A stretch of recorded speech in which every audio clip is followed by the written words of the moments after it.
Bienvenue sur DMG TV, les histoires mystiques. Si tu es nouveau sur la page, n'oublie pas de t'abonner, de laisser un commentaire, de liker et de partager. Si toi-même tu ne sais pas que tu veux raconter, fais-moi signe en commentaire. Nous sommes live sur TikTok les mercredis, les vendredis, dimanche à 20h. On poste une vidéo tous les jours sur YouTube à 12h. YouTube DMG TV. Ce qu'on fait, c'est pour sensibiliser. Donc, s'il vous plaît, laissez un commentaire, laissez un like et abonnez-vous. Voilà. Donc, écoutez attentivement, s'il vous plaît.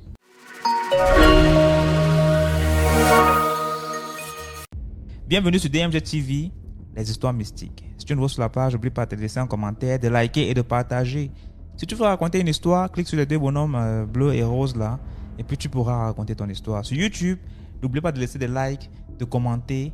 Dites-nous d'où vous regardez l'histoire, la vidéo. Et voilà, abonnez-vous aux différentes pages DMG TV sur Facebook, YouTube et TikTok.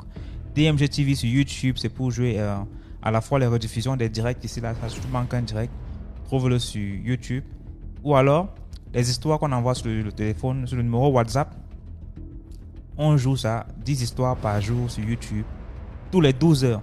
DMG TV, 12 heures. Sur Facebook, on joue des extraits des histoires les plus captivantes. C'est sur Facebook. Et voilà, là-bas, on laisse beaucoup plus de commentaires. Là-bas, c'est beaucoup plus avec des gens qui donnent des contributions vraiment intéressantes. Parce que là-bas, tu peux faire des longs commentaires par rapport à TikTok. TikTok, c'est à peine 5 lignes et puis on te dit c'était bon. Donc, bonsoir à vous. Installez-vous bien. Un verre d'eau. Mangez pour moi. Ce qui demande toujours, c'est quoi? C'est l'eau. C'est de l'eau simple. C'est de l'eau. C'est pas un truc. C'est pas de l'eau bénite. C'est pas de l'eau quoi que ce soit. C'est de l'eau simple. Voilà. Donc, on va commencer. Merci beaucoup, Rosette. C'est Changang le premier. Ok. D'accord. Là, les commentaires. Ouais,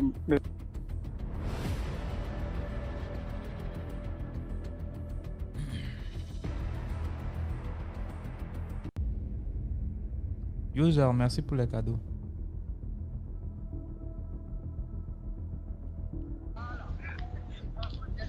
Bonsoir, Bonsoir, DMG. Comment tu vas? J'ai mon histoire à raconter. La dernière fois quand je suis montée sur ton live, il y en avait qui se sont moqués de moi. Mais il ne faut pas se moquer de quelqu'un qu'on ne connaît pas. Tu ne connais pas la vie de quelqu'un, tu ne peux pas te moquer de sa situation. Je veux raconter une histoire qui m'est arrivée à moi. Comme la dernière fois, je vous ai dit que je faisais la vie de dehors et tout ça. Et comme dans ma vie de dehors, là, j'ai eu à rencontrer un homme. Comment? C'est comme tu es en train de marcher. Oui, je suis en train de marcher. Est-ce que tu peux te poser d'abord, tu racontes l'histoire? D'accord. Ok. Merci. Donc, dans ma vie de dehors, là, j'ai rencontré un homme français qui a voulu se caser avec moi. Donc, on s'est mariés traditionnellement, avec la famille et tout ça. Après, on est parti chez nous. Bon, on est parti chez lui en France. Je suis restée, comme lui travaille ici, dans mon pays, au Tchad, on partait 4 mois pour les vacances et il revenait 4 mois, comme c'est un militaire français. On partait 4 mois et après il revenait ici travailler 4 mois, des trucs comme ça. Alors, un jour, on est parti, c'était pour rester carrément là-bas. On est parti là, c'est comme si c'est un truc qui m'a réveillée. C'était bizarre parce que je vivais d'abord avec une fille que j'ai pris chez moi. Je vivais avec elle, elle avait accouché chez moi et tout ça. Donc, j'ai demandé à sa maman qu'elle vienne chercher la fille là avec son enfant. Parce que moi, je pars déjà, il n'y a personne qui va garder l'enfant. L'autre là veut sortir, elle sort tout le temps. Et c'est moi qui garde l'enfant. Comme moi, je pars. C'est déjà chez mon mari, il faut qu'elle vienne chercher son petit enfant. Et j'ai envoyé de l'argent, la maman là est venue. Elle a récupéré sa petite.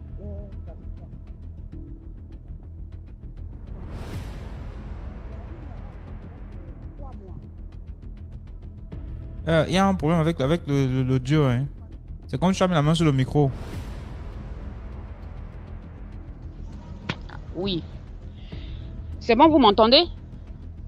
Voilà, attends, donnez-moi une minute s'il vous plaît.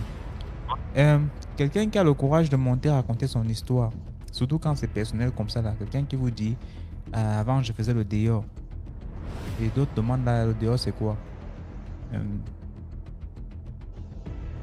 et d'autres là sont en train de rire en commentaire. C'est pas facile de monter avec un courage comme ça, de dire que voilà, avant j'étais si, j'étais une fille de joie, j'étais. C'est pas facile. Donc, respectez d'abord le courage. On ne juge pas dans les commentaires. On est là pour apprendre. Ok. Maria, merci.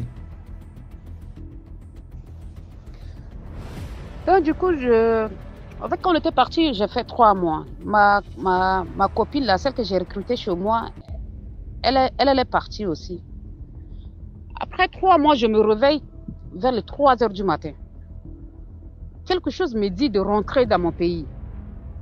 Je prends la carte, j'achète le billet, mon billet de train pour Paris parce que j'habitais à Nantes. J'ai acheté mon billet de train et j'ai acheté le billet pour N'Djamena. Je n'ai même pas dit à mon mari que je rentrais chez moi. Je lui ai dit que je partais rapidement à Paris parce qu'il y a l'une de mes cousines qui est malade et pourtant j'avais personne en France, je connaissais personne, à part mon mari et sa famille, j'ai personne en France. Je l'avais dit que je voulais aller voir une de mes cousines à Paris, elle n'est pas bien, donc je vais aller le voir. Et même lui-même, il ne m'a pas posé de questions. Je me réveille le matin, je prends le premier train. J'arrive à Paris, je pars, et puis je suis partie même sans valise. Je suis partie, moi, ma carte bleue, mon passeport et c'est tout. J'arrive, je pars à l'aéroport. À 16h, je prends le vol pour N'Djamena.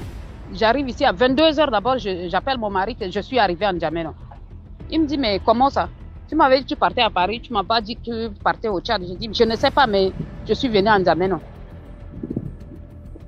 Après, je suis venue voir ma maman. J'ai dit, ma maman, je ne sais pas ce qui m'est arrivé, mais je me suis réveillée, je suis à N'Djamena, donc je ne sais pas ce qui se passe ici.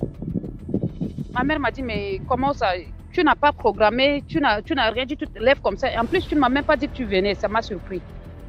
Je dis, je ne sais pas, mais c'est comme s'il y a quelque chose qui ne va pas ici et que je dois rapidement rentrer sur N'Djamena.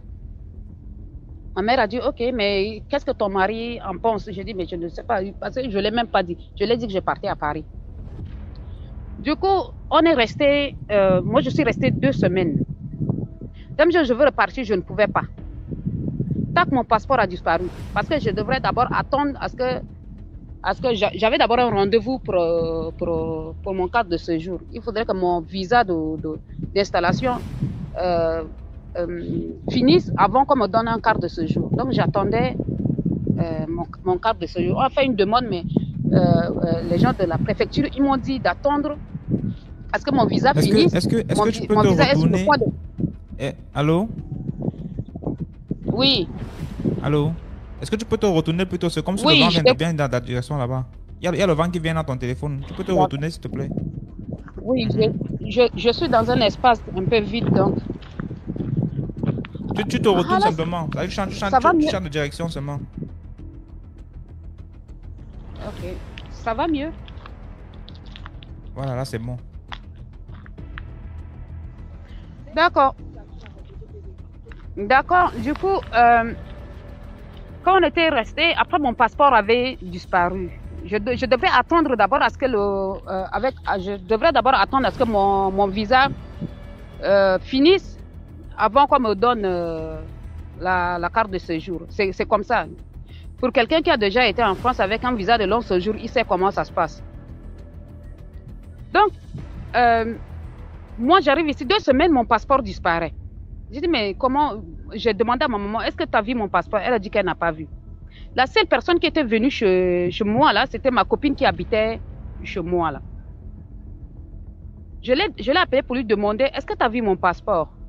Elle m'a dit, non, qu'elle n'a pas vu mon passeport. J'ai cherché le passeport fatigué. J'ai dit, bon, comme c'est un mariage, je peux faire une autre demande de visa. Donc, c'est pas grave. Et je vais rester ici le temps que je suis encore ici, là, après je veux voir ce que je veux faire. Même depuis que je suis rentrée ici, depuis 2017, je ne suis plus repartie. Je ne suis plus repartie. Mon mari, subitement, il m'appelle pour me dire, écoute, on doit mettre une pause, on doit voir ceci. Il faut que l'argent qu'il fait, le virement qu'il fait à chaque fin du mois sur mon compte, ça s'est arrêté. Je n'ai plus de ration, je n'ai rien. Il y a une autre copine encore qui est venue me dire, bon, elle a vu ma situation s'empirer de plus en plus. J'étais tombée d'une manière pas possible. Mon autre copine me dit, Mariam, viens. Ta situation là, c'est pas normal. Viens, on va quelque part. Elle m'a amené quelque part. Le papa l'a vu, le cori là pour moi. Il m'a donné 3 trucs. Il m'a dit, avale. Et tu sors et tu vas voir ce qui va se passer. Si réellement, Mariam, la main de quelqu'un est contre toi, tu vas savoir. Je suis sortie le même soir là. On était parti dîner avec des amis qui m'ont invité. Au lieu de rentrer à la maison, je suis partie dans un bar à côté pour boire un verre. Il y avait ma copine là qui était là-bas. Je suis arrivée, elle m'a dit, viens t'asseoir avec moi. Du coup, je suis venue m'asseoir à côté d'elle. J'ai pris un verre de whisky avec elle. Comme elle avait une bouteille de whisky, j'ai pris un verre de whisky et on papotait. Pour un truc qui n'a pas de sens, elle voulait se battre avec une autre fille. Et moi, je suis venue séparer la bagarre. Elle s'est tournée contre moi, elle dit, tout ça, c'est de ta faute. J'ai dit, mais comment ça, c'est de ma faute? Je ne te comprends pas. Elle commençait à raconter l'histoire. Mariam, est-ce que tu sais ce qui t'est arrivé? Tout ça, c'est moi. C'est moi qui t'a fait. Aujourd'hui, là, il n'y a plus de vol de gauche à droite. Maintenant, là, on est pareil, on est piéton, il n'y a plus de voiture, il n'y a plus rien. On est égal. J'ai dit, moi, je t'ai fait quoi? Elle me dit, toi, tu sais très bien, tu sais pas là où je t'ai enterré, toi et ton mari. Elle dit, ah bon, tu m'as fait ça à moi. Elle a dit, oui, je t'ai fait ça. Et tu le sais très bien. Je dis, ok, moi aussi, je t'ai rien fait. Moi, je t'ai accueilli chez moi. Tu étais à la rue en grossesse. Moi, je t'ai pris, je t'ai accueilli chez moi. Je t'ai soutenu quand tu étais enceinte, jusqu'à la naissance de l'enfant. C'est moi qui ai payé pour que ta maman vienne chercher ton enfant. Pour que tu sois en sécurité. Mais c'est comme ça que tu me remercies. C'est pas grave. Moi, je n'ai pas à te juger. Mais Dieu seul va te juger. Je l'ai laissée. Elle est partie depuis là. C'est tous les jours qu'on la tape. Si parmi ton live là, si quelqu'un qui me connaît est là, la personne va te dire que c'est vrai, mon histoire. Je suis là depuis 2017, je suis ici au Tchad. Je n'ai pas pu bouger. J'arrive même pas à aller à l'ambassade. En fait, je peux même pas aller déposer. Je ne sais pas ce qui m'empêche, mais j'arrive pas. D'accord, merci DMG. Vraiment merci de tout cœur parce que c'est pas facile pour moi. Je ne vis pas normalement à ce moment.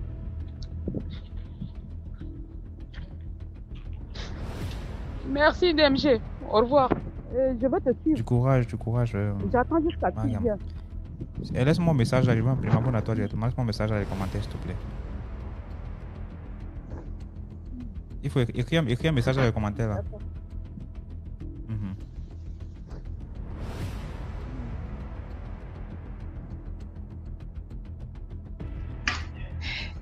Bon, j'espère que vous allez bien tout le monde. J'ai une petite histoire, je vais aller très vite. C'est pas une longue histoire, c'est une histoire qui m'a été racontée par ma mère.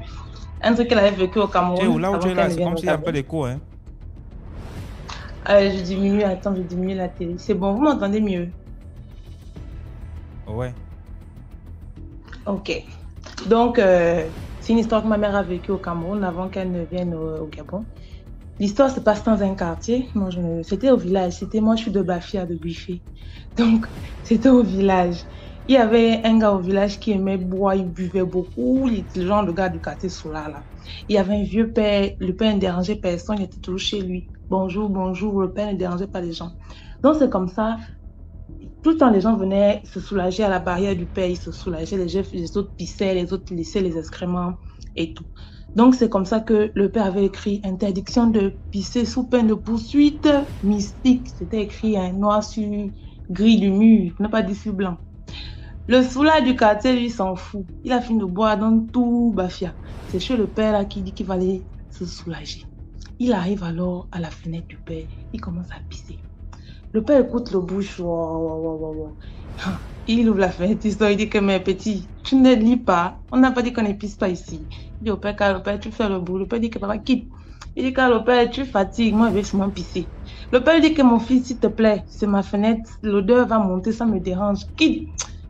Donc, il dit que le père ne quitte pas, c'est mon film de pisser, je vais quitter. Le père dit, ok, comme tu veux pisser, pisse Pardon, alors. Dami, s'il te plaît, donne-moi une minute. Oui. Je mets les organes. Pardon, quand tu mets les organes, il faut faire attention parce que moi, je n'ai fait descendre personne.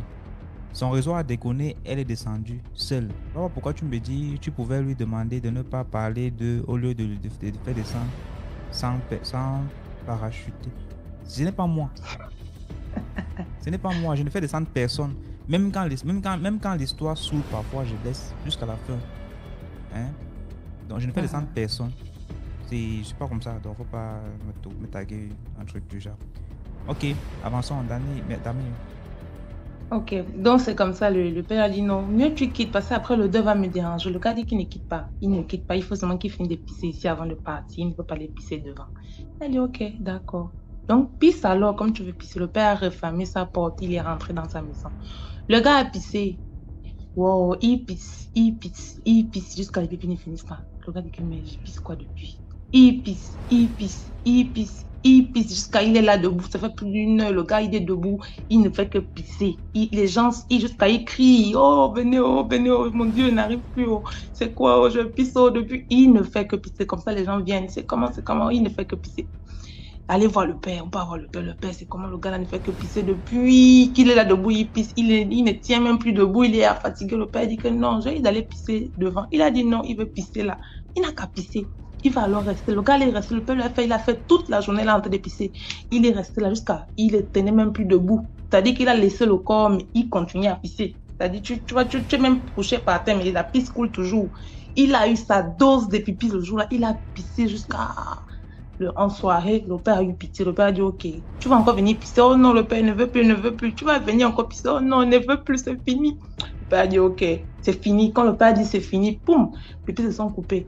Le gars s'est levé, il a pris ses pieds au cou. Il a couru, il est parti chez lui.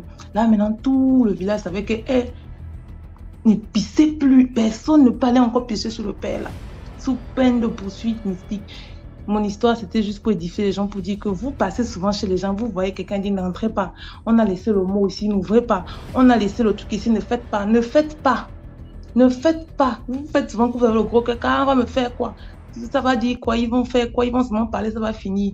Allez-y, pissez. Oh. Bonne pisse à vous. Au revoir. Merci beaucoup pour l'histoire, Dami.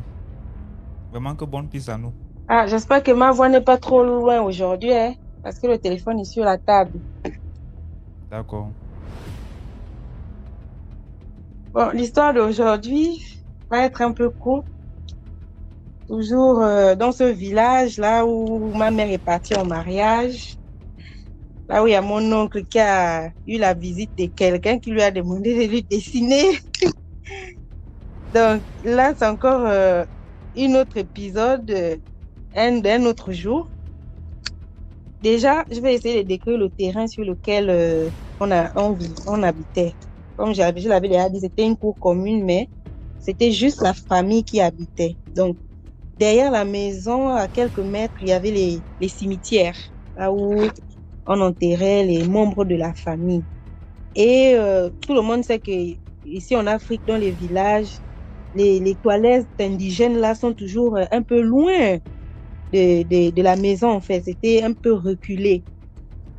Donc, du coup, la nuit, puisque maman nous disait toujours de ne pas sortir, même si on a une envie pressante ou comment on doit tout faire dans le pot. On ne doit pas sortir. Et cette nuit-là, la chambre on occupait, on était au moins à 3 personnes. Donc, dans la nuit, je ne sais pas laquelle des personnes avait utilisé le pot. Et l'odeur était vraiment infecte. Donc, je ne pouvais pas supporter de dormir comme ça. Donc, j'ai décidé de sortir avec le pot, en fait, pour le déposer même à l'arrière de la maison et rentrer rapidement. Donc, déjà, quand je sors même de ma chambre, mon cœur commence à battre parce que je sais que le coin où on habitait là, c'était un coin où chaque jour, il y avait toujours un épisode. Si c'est pas dans notre maison, c'est peut-être chez le voisin ou bien c'est au bout du village. En tout cas, il y avait toujours quelque chose qui se passait tous les jours. Donc, du coup, tout le monde sait qu'ici au Gabon, le village Ndende, le 9 route là, c'est réputé pour quelque chose de pas bien. Donc, je suis en train de sortir de la chambre. J'arrive au salon. Déjà, même depuis le salon, il y a un vent froid qui me frappe. Un cœur me dit que maman dépose le pot là ici au salon et retourne à la chambre. Un autre cœur dit que si ta mère se rend compte de ça, c'est toi qui vas avoir une bastille demain. Donc mieux, tu continues ce que tu avais prévu de faire. Donc du coup, me voici, j'ouvre la porte arrière de la maison. Quand j'ouvre la porte d'abord, je vois comme un flash. Donc, quand il pleut, il y a ce qu'on appelle l'éclair. Certains enfants disent que oh, Dieu nous prend les photos. Donc, je vois comme un flash, mais pourtant, il ne pleuvait pas. Je dis, hé. Donc, j'ai fait d'abord sortir le premier pied. Il était 23, je pense, 3 heures du matin comme ça. J'ai fait sortir d'abord le premier pied. Quand j'ai fait sortir le premier pied comme ça, l'autre, j'ai envie de rentrer. Oh. Voilà pourquoi on dit toujours, il faut toujours écouter la petite voix qui te demande que ne fais pas. J'ai réussi quand même à sortir. Je marche à quelques mètres. Maintenant, je regarde au loin, là où se trouve notre toilette indigène. Je vois la porte, ça s'ouvre, ça se ferme, alors que normalement, il n'y avait même pas le vent. Et cette porte-là, même si il y avait le vent, il y a la pointe qui cale. Donc, du coup, ça ne peut pas s'ouvrir, ça ne peut pas se fermer. Donc, ça s'ouvre, ça se ferme, ça s'ouvre, ça se ferme. Et ça fait un grand bruit. Maintenant, moi, curieuse, j'avais 9 ans. Donc, je pose la question parce que j'ai vu comme une silhouette à l'intérieur. Donc, je pose maintenant la question en tremblant. Il y a quelqu'un. Maintenant, j'entends une voix qui me répond de l'intérieur. Il y a quelqu'un. Genre, ça faisait comme un écho. Maintenant, je dis, je demande s'il y a quelqu'un et puis vous me répondez encore, il y a quelqu'un. La chose répète la même chose. Que je demande qu'il y a quelqu'un et puis on me répète encore, il y a quelqu'un. Maintenant, je m'énerve. Je dis que dans ces cas, quand vous êtes là pour jouer, moi, je vais aller dormir. Au moment que je me retourne maintenant pour vouloir rentrer dans la maison, je vois genre un truc blanc qui s'approche, mais vite. La porte se referme.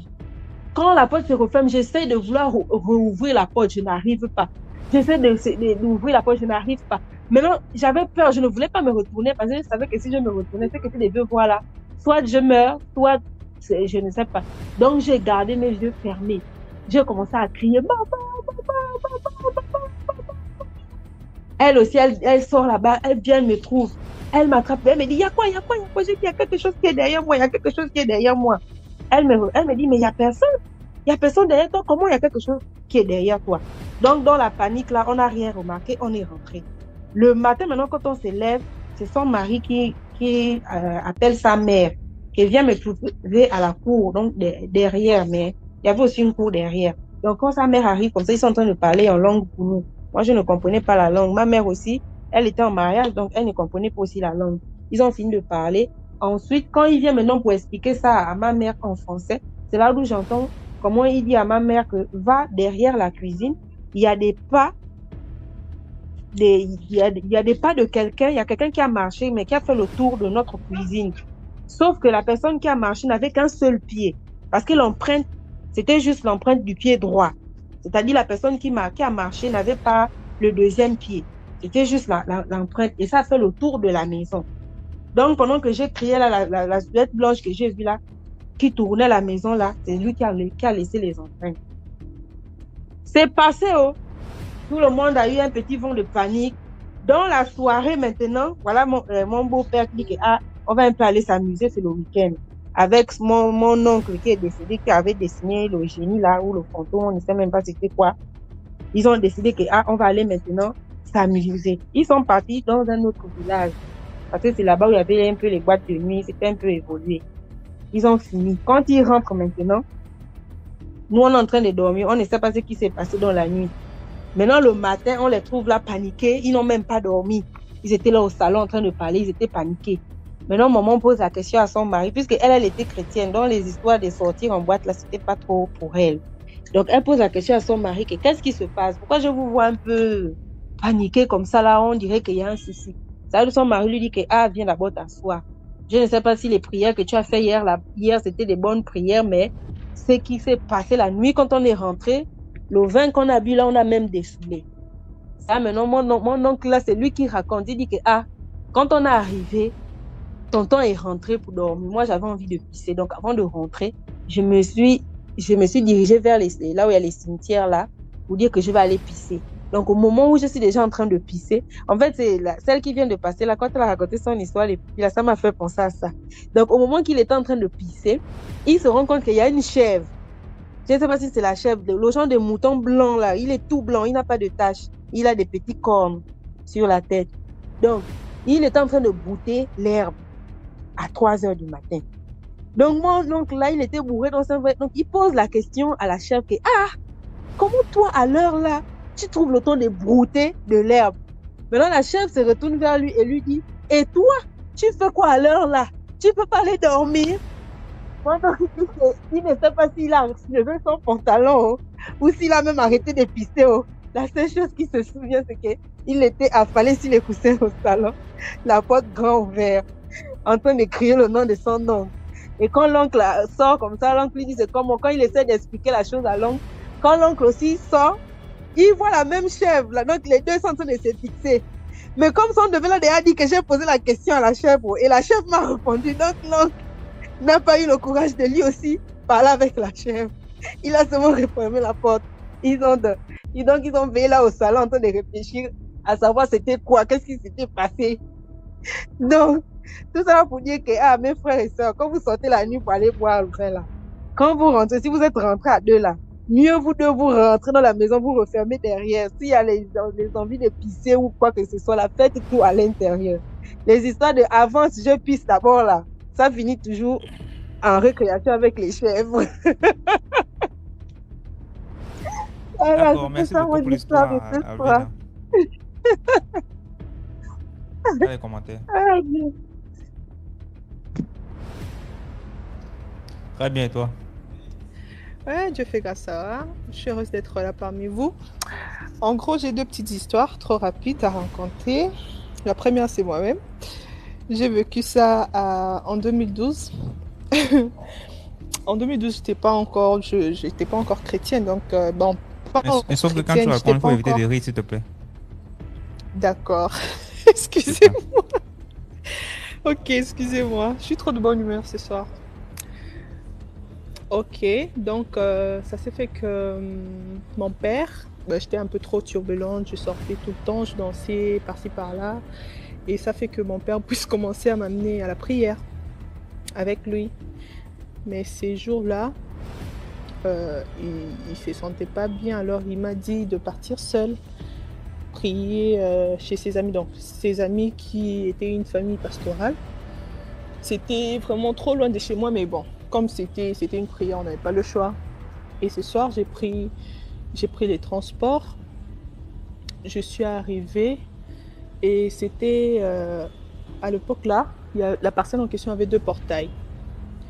Donc je suis partie au premier portail pour rentrer. Bizarrement, j'ai senti d'abord une mauvaise odeur, mais je ne me rendais pas compte à l'instant parce que je pouvais pas que je pouvais voir quelque chose de pareil à cette heure-là. Il était, je pense, 19-20 heures. Et je regarde à ma droite, je vois un couple. S'il vous plaît, il était 19h, 20h, je crois. C'était en 2012. À ma droite, je vois un couple marié. Donc la femme en voile et le monsieur en veste. Et ils étaient là assis. La première des choses, je ne sais pas, bizarrement, je ne me suis pas étonnée, je ne me suis pas demandé qu'est-ce qu'ils font là. Pour moi, j'ai laissé passer, quoi. J'avais autre chose en tête, donc je ne me suis pas rendu compte de ça. J'ai essayé de frapper au portail, il n'y avait personne. J'ai dit, bon, je vais tourner de l'autre côté pour frapper de l'autre côté. J'arrive, j'entre. Du coup, j'oublie même ce qui s'était passé, que j'avais vu un couple marié. J'ai vraiment oublié, en fait. Sauf que je ne me rendais pas compte de la gravité de la chose, en fait.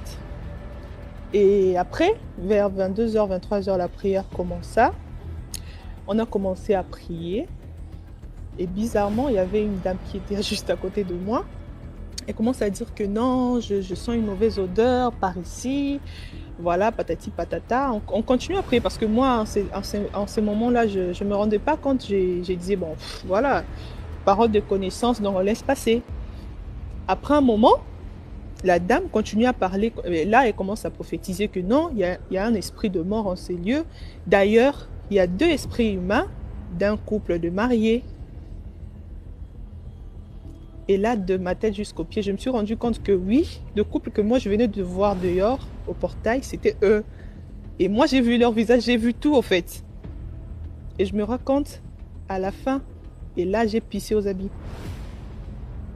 Parce que déjà, j'étais pas convertie, donc c'était un truc nouveau pour moi, donc je m'attendais pas à ça. Mes cheveux étaient maquillés, j'ai pissé, donc j'étais tellement émotionnée que j'ai même oublié de prier. La prière a commencé, j'ai tremblé de partout. Après ça, voilà, c'est passé, mais le matin, je m'attendais. Donc c'était ça, en gros. Et la deuxième histoire, c'est ma tante qui m'a raconté ça. C'est son histoire à elle. C'était quand elle était encore plus jeune. Bon, elle était encore jeune. Et elle marchait avec sa copine pendant la journée. Du coup, elle voit un monsieur, un beau monsieur, qui est en train de passer, qui a voulu faire connaissance avec elle. Voilà, ils ont fait connaissance, ils sont partis dans un restaurant, ils ont mangé, ils ont fini de manger, ils se sont échangés des numéros, le monsieur a laissé son adresse de téléphone. En tout cas, ils s'est parlé. Pendant 3 jours, ils se sont parlé au téléphone, donc tout allait trop bien. Sauf après une semaine, c'était un mercredi à midi, sauf après une semaine, le numéro du monsieur ne passait plus. Ça ne passait vraiment plus. Elle commençait à se déranger. Non, mais comment j'ai bien parlé avec le monsieur et tout, ça fait déjà 3 jours. Donc ça se sentait déjà que s'ils continuaient comme ça, ils allaient être ensemble. Qu'est-ce qui s'est passé? Et elle a parlé avec son ami qui était là le même jour. Et l'ami a dit non, tu as son adresse. On peut partir lui rendre visite pour savoir ce qui se passe. Et elles ont décidé de partir, elles sont parties. En arrivant là, elles trouvent le portail ouvert. Donc nous, chez nous ici à Kinshasa, d'habitude quand il y a deuil, on laisse toujours le portail ouvert. Même quand on a déjà enterré et tout, on laisse toujours le portail ouvert jusqu'au 40e jour du deuil. Et là, tout reprend à zéro, normal. Quand elles arrivent, elles trouvent le portail ouvert. Ça n'avait rien fait en fait. Elles sont entrées et puis elles ont demandé aux dames qui étaient là. Elles ont demandé bonsoir, bonsoir maman, bonsoir. S'il vous plaît, bon, je vais mettre le nom de Cédric. S'il vous plaît maman, on cherche Cédric. Vous cherchez Cédric? Vous êtes qui? On est ses amis, on s'est vu tel jour, voilà, on avait parlé, et patati patata. Vous parlez de quel Cédric? Bon, attendez d'abord. La maman entre de la maison et fait sortir la photo de son fils, au fait.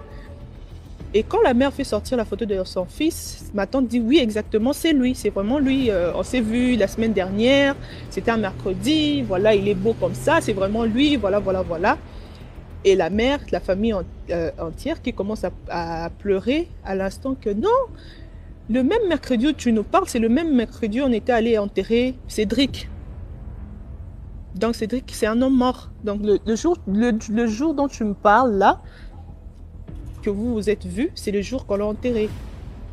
S'il vous plaît. Et ma tante et son amie, d'ailleurs, elle ne m'a pas dit comment elle s'est sentie à l'instant. Je me suis juste mis à sa place. De comprendre ce qui s'est passé parce qu'ils ont mangé ces jours-là. Voilà, il a accompagné à la maison, il a laissé son adresse, donc tout ça. Et la dame, la mère qui commençait à pleurer, et puis ils ont trouvé ça bizarre. Ça veut dire que notre fils, il n'est pas mort normalement. Donc ce sont des choses mystiques. Ça ne peut pas se passer comme ça parce que si c'était normal, ça ne pouvait pas se passer comme ça. Notre fils, donc son esprit est en train de déambuler encore jusqu'à ce moment et tout et tout. Il faut que vous priez. Ma tante est partie en retraite de 3 semaines, s'il vous plaît. Parce qu'elle s'est rendue compte qu'elle venait de manger avec un mort. Avec une personne qui était déjà morte et son ami aussi. Donc voilà un peu mon histoire. Sinon, j'étais heureuse de vous raconter et je dois vous laisser. Parce que là, je travaille, je dois finir dans 15 minutes. Merci beaucoup, Lisette, pour ton histoire, pour tes histoires. Merci. Bonsoir la famille. Bonsoir bro. Bonsoir tonton, comment tu vas? Ça va, tranquille. Bon, aujourd'hui je vais vous raconter une histoire que j'ai vécue et une histoire que j'avais assistée aussi pendant la cérémonie d'initiation. Donc, pour la première histoire, ça s'était passé en 2017, c'était moi-même. Donc, comme vous savez, on a toujours un grand-père qui a travaillé en ville et qui décide de partir au village, rester là-bas. Et donc, il faisait souvent des tours sur Libreville pour venir chercher sa pension. Je crois chaque 3 mois ou chaque trimestre, il venait chercher la pension. Et comme à la maison, il n'y avait plus de chambre libre, et ma grand-mère m'avait demandé de dormir avec lui. Il était arrivé, je crois, un jeudi. Et voilà, le dimanche, nous sommes dans la chambre en train de regarder la télé. On regardait les films de Jésus, là, les films chrétiens. C'est comme s'il me dit, est-ce que tu sais que moi, je suis allé dans les pays de ces gens-là? Je connais mon grand-père, je connais comment il est. Je dis, toi, tu es là, tu n'as même pas le passeport, tu es allé là-bas comme? Il me dit, si, moi, je suis arrivé là-bas, mais le problème que j'avais avec eux, c'est que je n'arrivais pas à comprendre leur langue. Eux aussi, ils ne me comprenaient pas.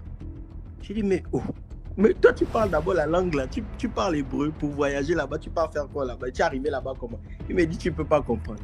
Donc, moi, j'ai zappé. Et le lundi, je vais à l'école. À mon retour de l'école, je rentre dans la chambre. Je trouve le grand-père, il a endormi. Donc, je ne veux pas déranger le grand-père. Je sors. Et quand je reviens dans la chambre, je trouve le grand-père, il est éveillé. Il me dit, tu es déjà là? J'ai dit, oui, je viens d'arriver des cours. Il me dit, mais moi, j'étais dans ton bureau à peine. Ça ne fait même pas 15 minutes que j'étais dans ton bureau. Tu m'as donné l'argent du taxi. Mais moi, j'étais à l'école. Moi, tu es venu dans mon bureau, comment? Je ne comprends pas. Et après tout ça, moi, j'ai eu peur de lui. Je n'ai même plus dormi avec lui jusqu'à quand il est reparti au village. Donc, je lui ai laissé la chambre seule et je suis allé dormir avec mes frères. Ça, c'était pour la petite anecdote. Donc maintenant pour l'histoire, c'est une histoire qui s'est passée en Ntoum, à Libreville, donc dans la commune de Ntoum. C'est l'histoire des jumeaux. Donc c'était des jumeaux, on peut dire comment c'était des commerçants d'avions, spirituellement. Donc eux, ils vendaient les avions, mais dans l'autre monde. Donc ils voyageaient la nuit, mais avec des avions vraiment, des avions des dernières technologies. Donc, à un niveau, ils sont arrivés en Allemagne. Ils sont arrivés en Allemagne avec leur avion. Et là-bas, il y a une société qui a bluffé sur leur avion. Donc, qui n'avait jamais vu leur technologie. Donc, c'est comme s'ils ont dit au monsieur, parce que là-bas, ils étaient des grandes personnes. Donc, ils ont dit, ah, vraiment, nous, on n'a jamais vu ce genre d'avion. Vous avez eu ça où? Et où est l'usine? Où nous pouvons trouver l'usine là, ou l'usine qui vend ce genre d'avion. Et comme ça, les jumeaux ont répondu au monsieur que nous sommes au Gabon. Donc, si vous voulez venir acheter les avions dans notre pays, vous devez venir au Gabon.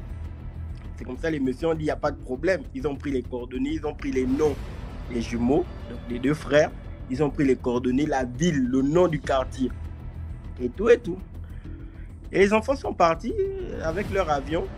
Ils sont arrivés chez eux comme d'hab, tranquille. Et 2 mois après, les blancs là débarquent au Gabon pour venir acheter les avions comme convenu avec les jumeaux.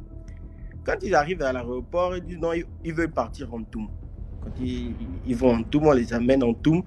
Ils posent la question, arrivant en Ntoum, ils demandent nous cherchons à voir monsieur tel et monsieur tel. C'est comme ça, les gens de la ville disent que monsieur tel comment? Parce qu'eux, ils n'arrivent pas à croire, ce sont des enfants de 6 ans. Donc les noms qu'ils donnent, ce sont les noms des enfants de 6 ans. Mais comme ils appellent les enfants de 6 ans des messieurs. C'est comme ça qu'ils disent non, nous on cherche à voir des messieurs qui vendent des avions. Les messieurs s'appellent monsieur tel. Les gens du village disent que non, nous on connaît ces noms, mais ce ne sont pas des messieurs. Attendez, on va vous amener chez les parents des enfants en question. Et quand les blancs arrivent chez les parents, ils posent la question aux parents, est-ce que c'est vous les parents de tel et de tel? Et les parents répondent que oui, nous sommes les parents. Pourquoi? Il y a un problème. Oh non, nous sommes venus acheter les avions parce que vos fils détiennent une compagnie qui vend des avions et ces avions sont dotés des dernières technologies. La mère ne comprend rien.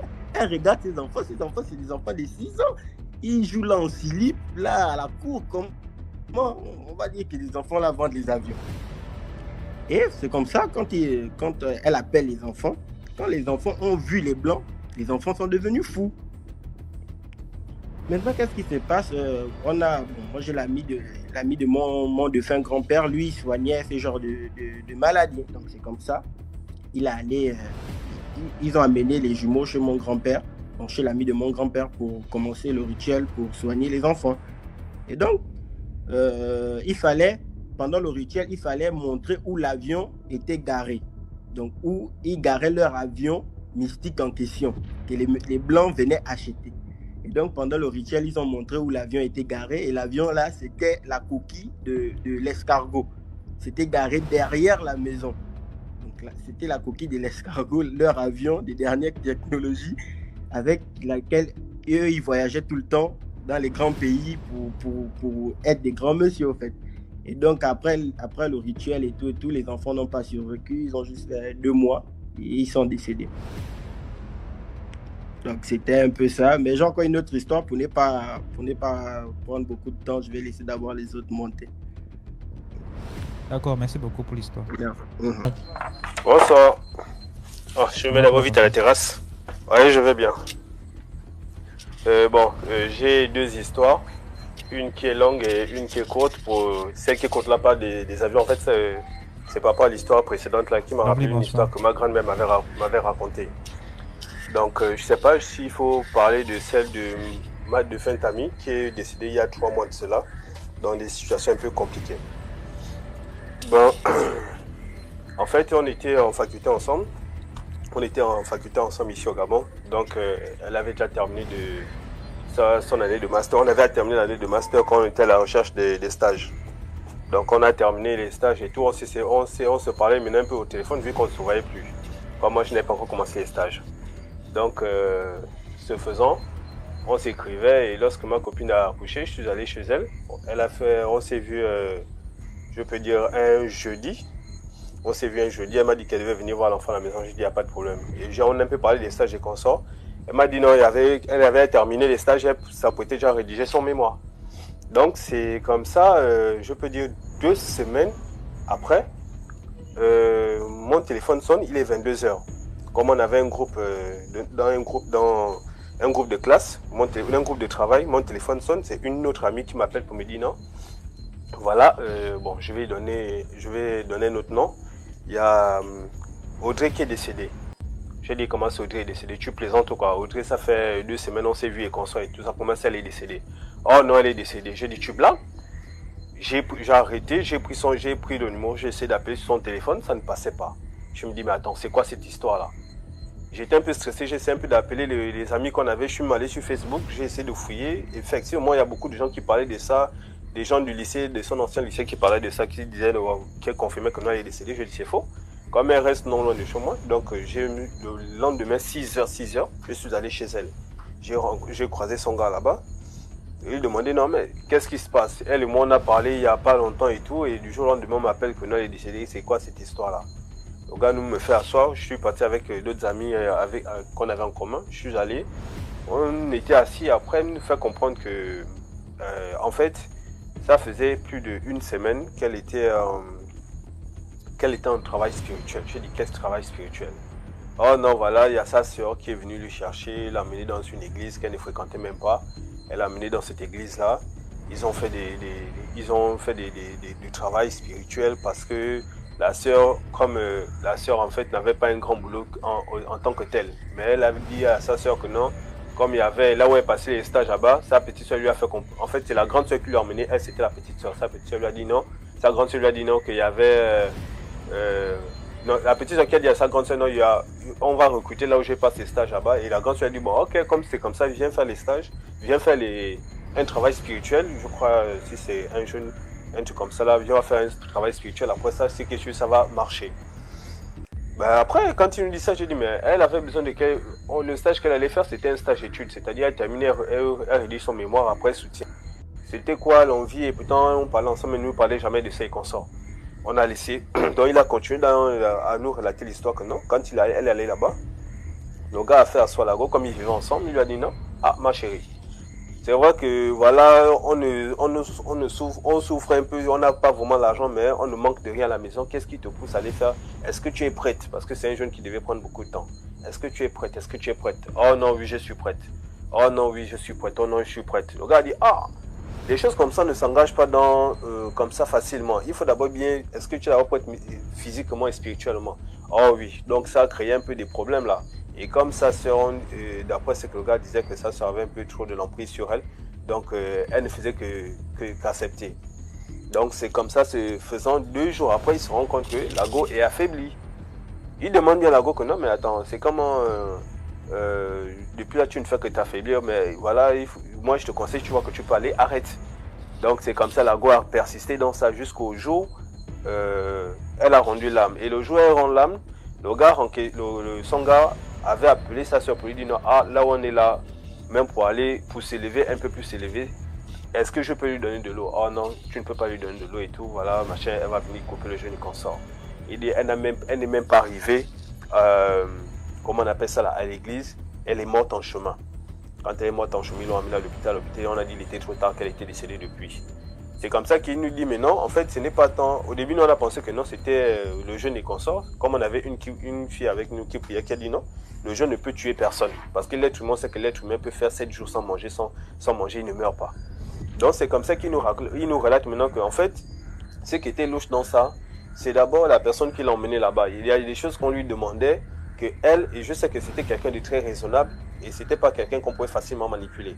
Donc quand il nous a sorti le calepin, comme elle notait souvent tout ce qui arrivait, il nous a fait comprendre qu'en fait, le premier jour quand elle est arrivée, dans cette fameuse église, ils ont donné l'écorce, qu'elle doit mettre ça sous son oreiller pour dormir et qu'on sort. J'ai dit, mais attends, c'est dans quelle église on va demander à quelqu'un de mettre l'écorce et qu'on sort, et l'écorce de mettre ça sous son oreiller pour dormir? Oh non, il y a un jour, elle est quelques temps après, comme elle était en période, elle était en menstru. Donc, il s'est rendu compte que à chaque fois qu'elle partait, elle avait des serviettes. Quand elle revenait, les serviettes n'étaient plus là. C'est comme ça qu'il demande à Go que non, mais attends. C'est comme à chaque fois tu t'en vas, quand tu reviens, les serviettes, on nous a demandé de laisser ça là-bas. C'est en fait quand tu nous as dit ça, on a dit, mais attends, ça c'est quelle histoire? Elle ne pouvait pas, Audrey ne pouvait pas se laisser emporter dans ce genre de choses-là. C'était quelqu'un qui était très éveillé. Et elle nous fait maintenant comprendre que non, voilà les choses qu'elle a écrites pendant la période où elle avait encore les forces. Et effectivement, je ne sais pas, vraiment les gens doivent faire très attention. Il y a des choses vraiment, quand ça nous arrive, parfois ce sont des messages, mais quand on n'est pas éveillé, on passe à côté et quand le pire arrive, il est trop tard. En fait, dans son songe en question, dans son calepin, elle a écrit où elle disait qu'il y a des hommes qui la poursuivaient avec des machettes. Et le deuxième songe qu'elle a eu à faire, parce qu'elle m'a noté les différents songes qu'elle faisait, et elle disait qu'elle voyait déjà des gens dans la maison où elle restait. Physiquement, elle voyait déjà des gens, des esprits dans la maison, elle a noté ça. Et que le troisième rêve où elle a eu à faire, elle s'est discutée sévèrement avec sa mère. Donc ils se sont séparés en queue de poisson. Or, dans la réalité, elle et sa mère, elles étaient très proches. Et si elle avait même l'envie de réussir, c'était parce que pour essayer de sortir de sa mère un peu de la situation dans laquelle elle était. Le troisième rêve qu'elle fait, c'est que le père a eu organisé un repas. Et dans ce repas-là, aucun de ses enfants n'est venu, sauf elle. Donc le père était vraiment très attristé que comment il organise un repas, personne n'arrive. Donc quand il nous montre le calepin et tout, on se rend compte que, mais attends, ça c'est...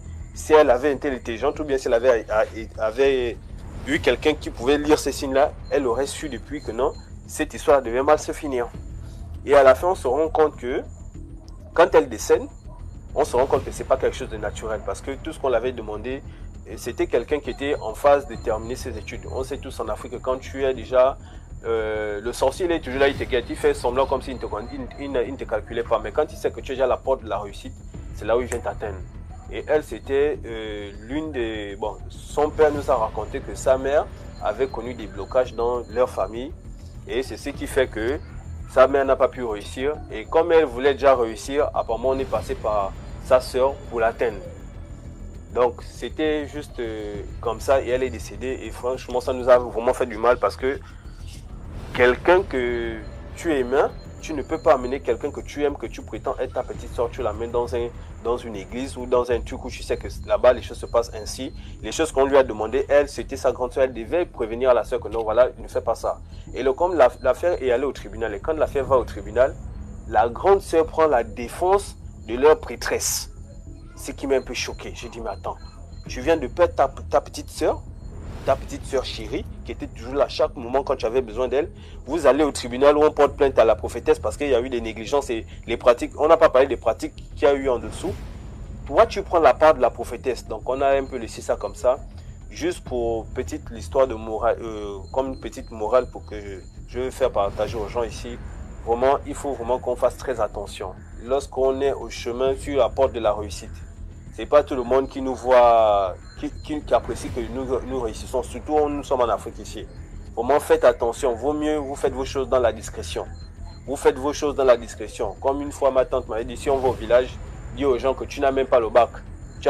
Parce que tu as eu peut-être le BPC, dis même aux gens que tu n'as pas le bac parce que tu ne sais pas à qui tu vas aller raconter, à qui tu vas aller raconter ton histoire et c'est cette personne-là qui va te tuer. Le com, c'est que c'est sa propre sœur qui l'a emmené dans ça. Et nous, on a directement su qu'en fait, sa sœur, vu que sa sœur l'avait emmené dans une église où des gens l'affablissent spirituellement et moralement, à la suite, elle est décédée. On a finalement su qu'elle avait vendu sa sœur. Mais les parents n'ont pas trop voulu faire de bruit là-dedans parce que bon, il y a eu des problèmes de famille. Ils ont dit non, ils ne voulaient pas dire la vérité aux gens. Mais nous tous, on a su que non, sa sœur est allée vendre sa sœur, elle est allée vendre sa petite sœur. Et pourquoi, on ne sait pas. Donc c'était un peu ça la petite histoire que j'avais aujourd'hui. Ok, merci beaucoup Gérald pour l'histoire. De rien.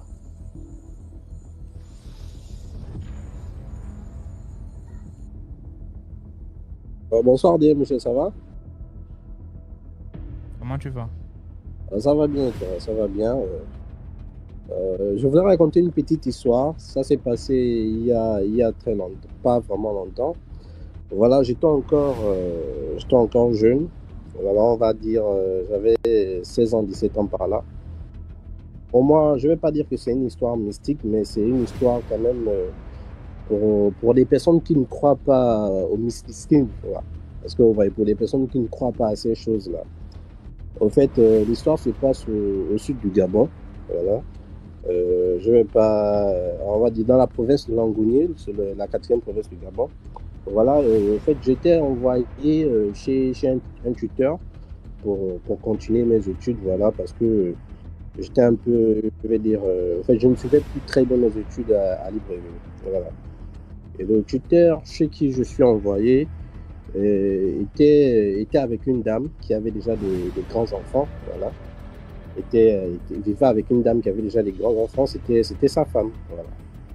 Et maintenant, déjà, il faut notifier que il y avait juste un cimetière à côté de notre maison. Je ne peux même pas dire un cimetière, c'était le cimetière de la commune, en fait. Parce que vous voyez, on était dans une ville, mais vous connaissez le sous-développement dans nos pays africains, voilà. C'était vraiment un coin reculé, quoi. Et déjà, le cimetière n'avait pas de barrière.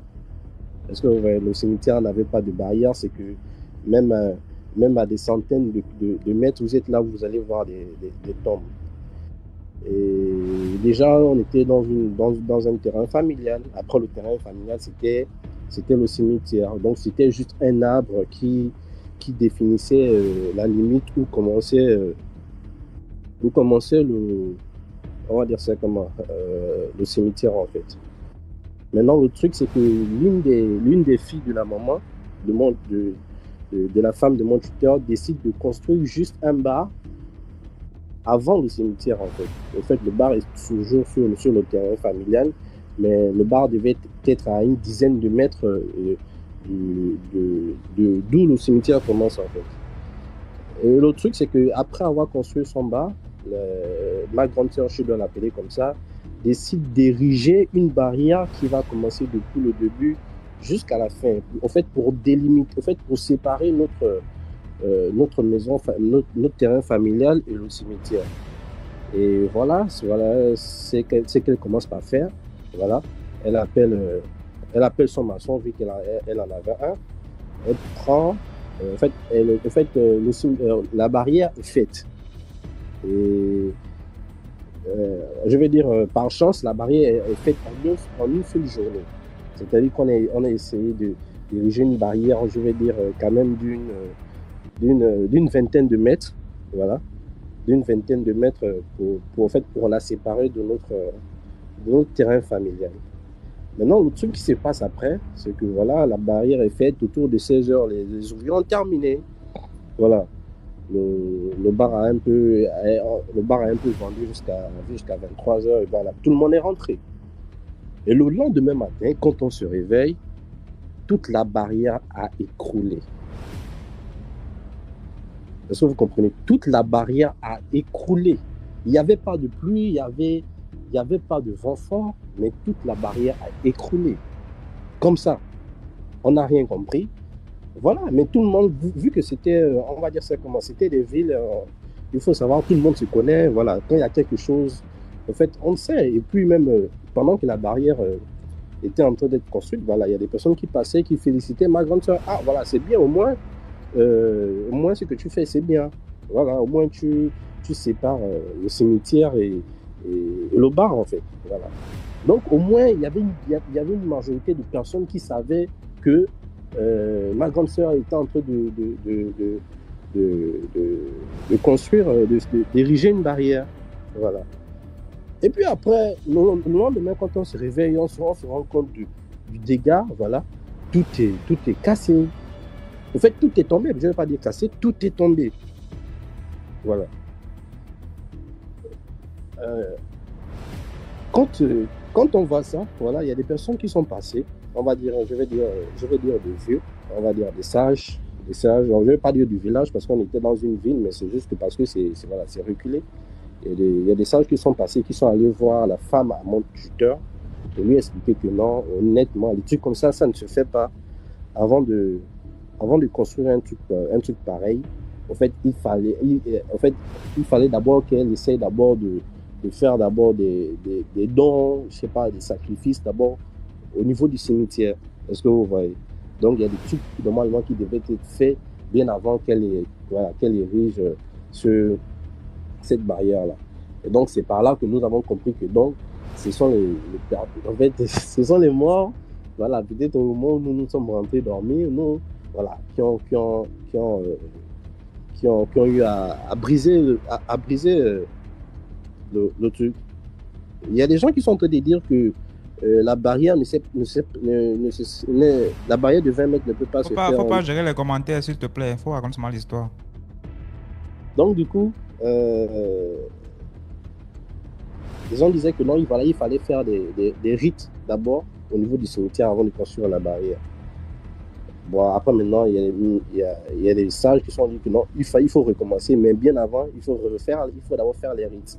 Donc ma grande sœur a essayé de voir un peu des grands, pas des sages, mais des grands gaillards un peu, du quartier, quoi. Donc des grands gars, ils ont essayé de faire les rites. Et puis on a recommencé encore la construction de cette barrière-là. Et puis aujourd'hui, là, c'est resté tranquille jusqu'à l'heure que je vous parle.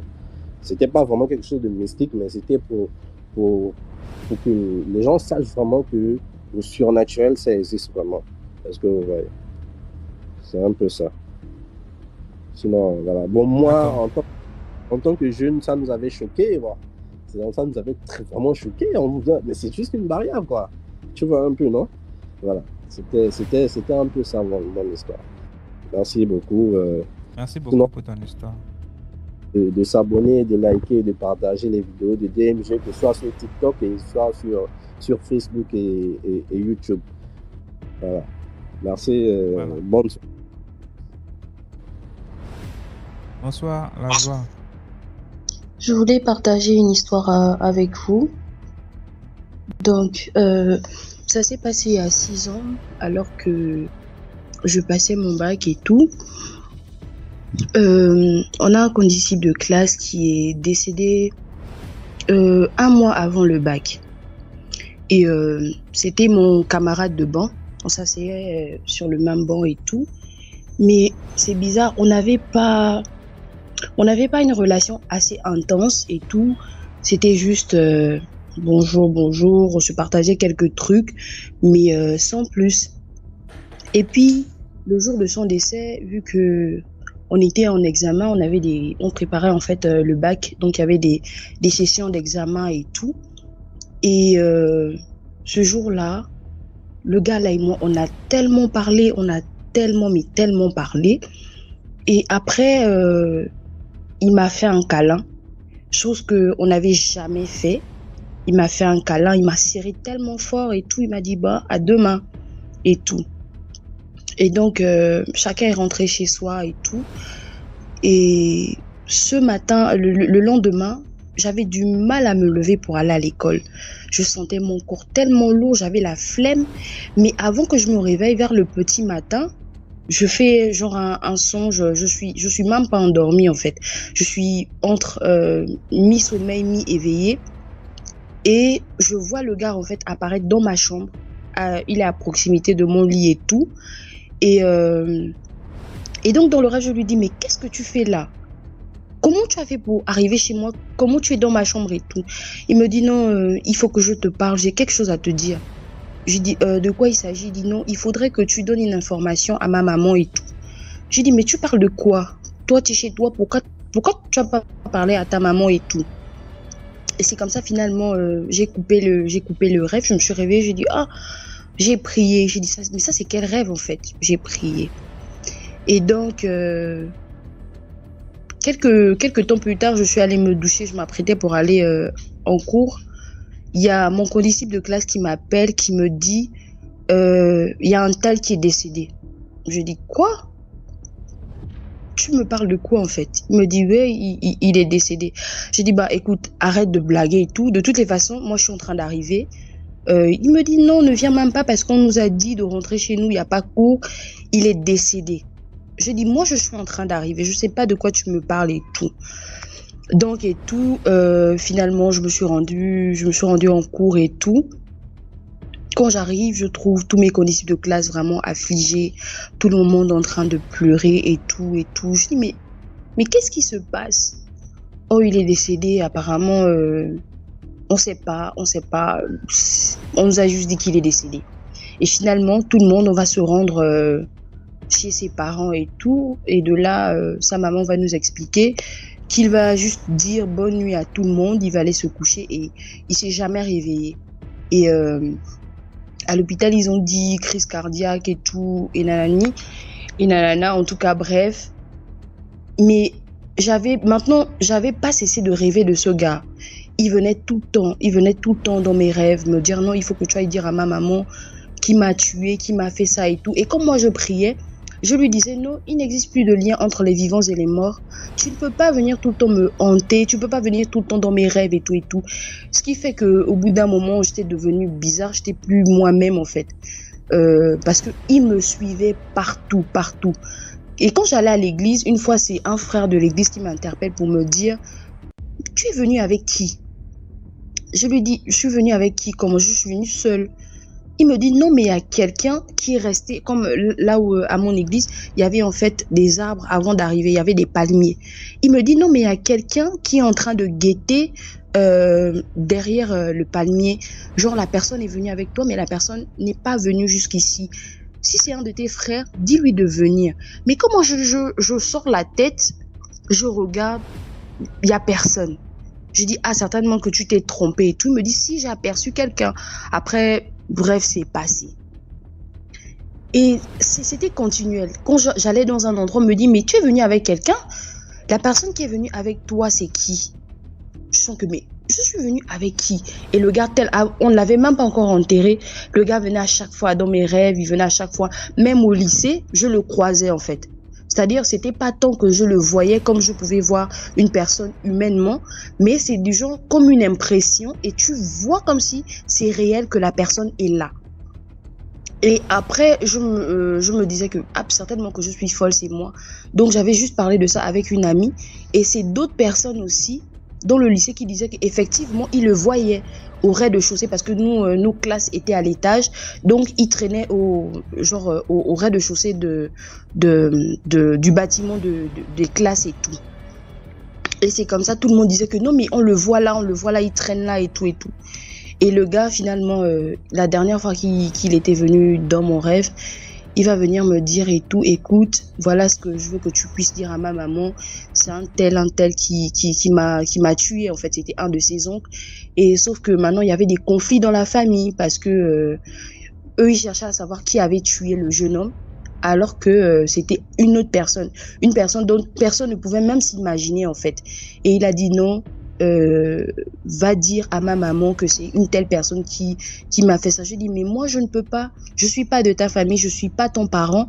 Je peux pas aller parler de telles choses. C'est vraiment d'une telle importance et tout. Et après, finalement, le gars, voilà, il avait maintenant l'esprit en tout cas faisait maintenant des trucs bizarres comme pour me faire du mal, genre pour me pousser à pouvoir aller parler. Et c'est maintenant à l'église, on a dû faire des prières et des prières. Et même lors de la veillée, parce que toute l'école s'y est rendue, notre classe et tout, pour lui rendre le dernier hommage, également dans la cour en pleine veillée, je l'ai croisé. Donc ce qui fait que j'étais obligée de faire comme si je voyais pas. Je parlais avec les autres, je faisais comme si je voyais pas. Ce n'est qu'après la veillée, quand on a fait un tour, parce que après on nous avait remis les copies de devoirs, il avait tellement bien travaillé, et on s'était dit, c'était peut-être 5 jours ou 4 jours après l'enterrement, on s'est dit on va aller voir sa maman et tout. C'est lorsque je suis allée maintenant voir sa maman, et voilà, l'Esprit de Dieu m'a mis à cœur de dire à sa maman, parce que sa maman priait aussi beaucoup, et tellement, je l'avais vue ce jour en train de pleurer, se lamenter. Et c'est comme ça, j'ai pris sa maman de côté et tout. Je lui ai expliqué, j'ai dit à sa maman que voilà un tel, ce qu'il est venu me dire, il te demande de plus te lamenter et de ne plus trop chercher, que ça n'aille plus loin, voilà et tout.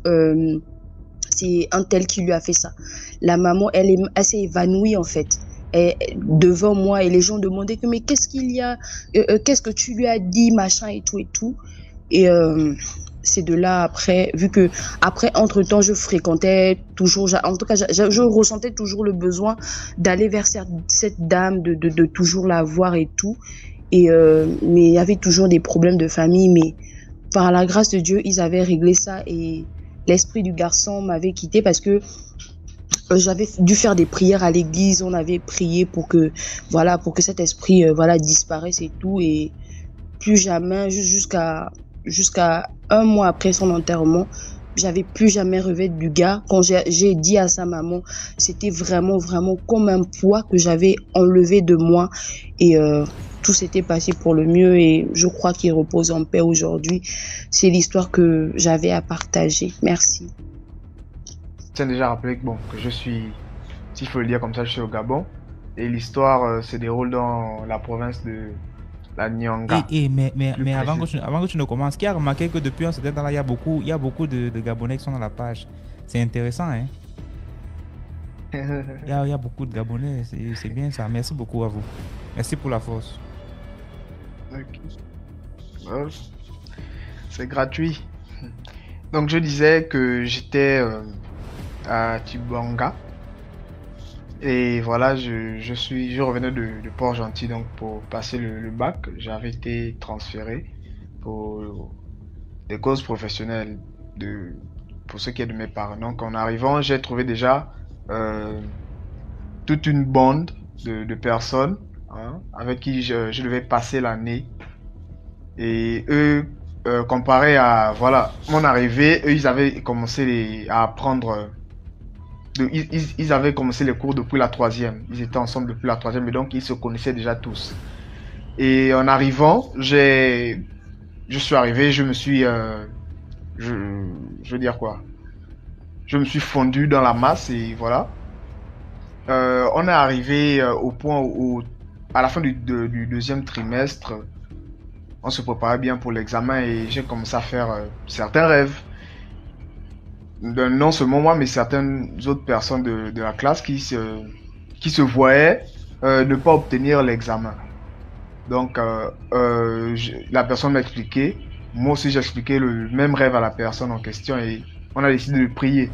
On a prié, on était chacun chez soi, et ensuite on est revenu en classe, et on a fait part du rêve en question aux autres membres de la classe, parce que dans le rêve en question, il n'y avait pas que nous qui ne devrions pas avoir le bac, mais toute la classe ne devait pas avoir le bac. Donc, sur les fiches, toute la terminale B ne devait pas avoir le bac. Donc, on a fait part de tout cela à la salle de classe, et on a prié. On a prié chaque matin, on se retrouvait, on priait avant de commencer les cours. On venait à 7h, on prie, 7h30, on commence les cours. Et au milieu du 3e trimestre, on était en classe. jusqu'à ce qu'on constate qu'il y avait une de nos condisciples qui ne venait plus à l'école. Donc on se posait des questions. Qu'est-ce qui se passe et tout. Donc elle avait une amie avec qui elle marchait, la personne en question, à qui on a demandé d'aller voir, de s'enquérir de la situation auprès de la famille. En allant, elle a fait ce qui lui avait été demandé, elle est revenue en nous. En fait, quand je parlais de ça, je suis un peu, voilà, je suis un peu perturbé. Elle va nous raconter ce qui se passe en fait depuis la classe de 3e. Donc, d'après ce qu'elle nous dit, son amie en question, sa meilleure amie en question, est dans un cercle de sorcellerie, était dans un cercle de sorcellerie. Donc, ce qui faisait que en classe, elle envoûtait en fait tout le monde. Elle envoûtait tout le monde. Pendant les devoirs, elle s'arrangeait à envoûter les autres ou à pêcher des réponses chez les autres pour pouvoir toujours être la première, pour pouvoir toujours exceller. Et voilà. Elle se promenait depuis la 3e avec un parapluie, un petit parapluie là, genre tout noir. Elle venait avec ça, elle a gardé le parapluie, non mais vraiment, de la 3e en terminale, c'est pas rien. Le même parapluie, elle venait avec ça en classe. On a décidé de partir lui rendre visite. Quand même, moi j'en ai parlé à ma mère parce que ma mère est pris. Elle m'a dit non, ne pars pas là-bas, je ne veux pas. Donc je suis resté dans mon coin d'abord, les autres sont partis 2-3 fois, ils sont partis après. J'ai pris mon courage et décidé comme de désobéir à ma mère. Je suis parti et quand j'arrive, la maman me demande d'entrer dans la maison pour aller voir la condisciple. Dès que je rentre dans la maison, on arrive dans sa chambre. On trouve la go, elle est allongée sur le lit, elle a genre tourné le dos à tout le monde. Et dès qu'on crie on l'appelle en fait, en prononce son nom, elle se retourne. La première chose qu'elle nous dit c'est « Je veux boire le sang humain ». La première chose, elle dit « Je veux boire le sang humain ». Mais j'ai directement eu les frissons et je sais pas. Au fond du cœur, j'ai commencé à prier ça. Mais j'ai même désobéi à maman. Pourquoi? Pourquoi est-ce que j'ai désobéi à maman? Donc, elle va se mettre à nous raconter, à s'excuser auprès de nous et elle dit « Les amis, pardonnez-moi. Pardonnez-moi parce que ce que je fais depuis là, ce n'est pas bien. Je suis dans un cercle de sorcellerie. C'est ma grand-mère qui a voulu, qui m'a mis à l'intérieur. Même le parapluie que vous voyez là, le parapluie, c'est mon enfant dans le monde spirituel. » Donc en fait, quand elle a rentré là, tu te dis que je traînais avec la personne et c'est sous le parapluie en question que je marchais. Sous son enfant, je sais pas si c'est son enfant qui nous abritait. Donc je marchais dessous, sous le soleil, sous la pluie.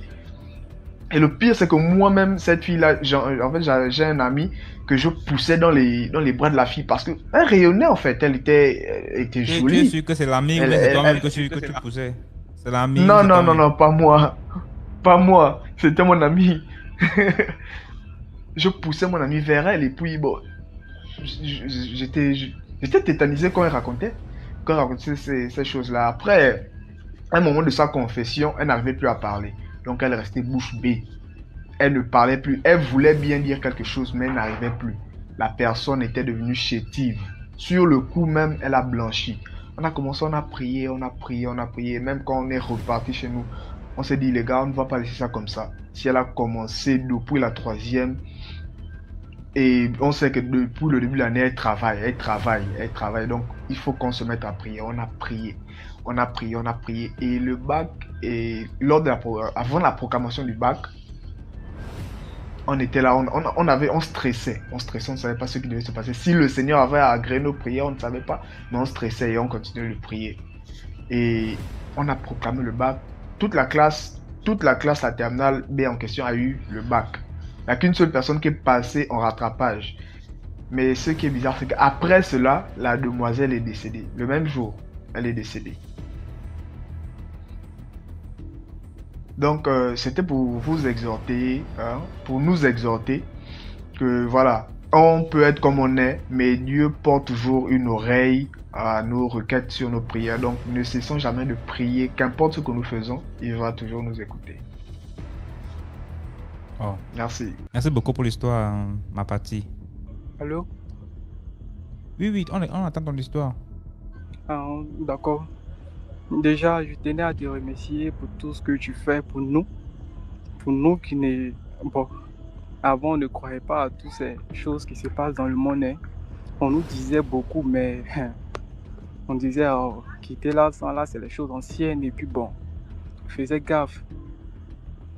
Maintenant, l'histoire que je vais vous raconter, ça s'est passé, ça vaut même pas un mois.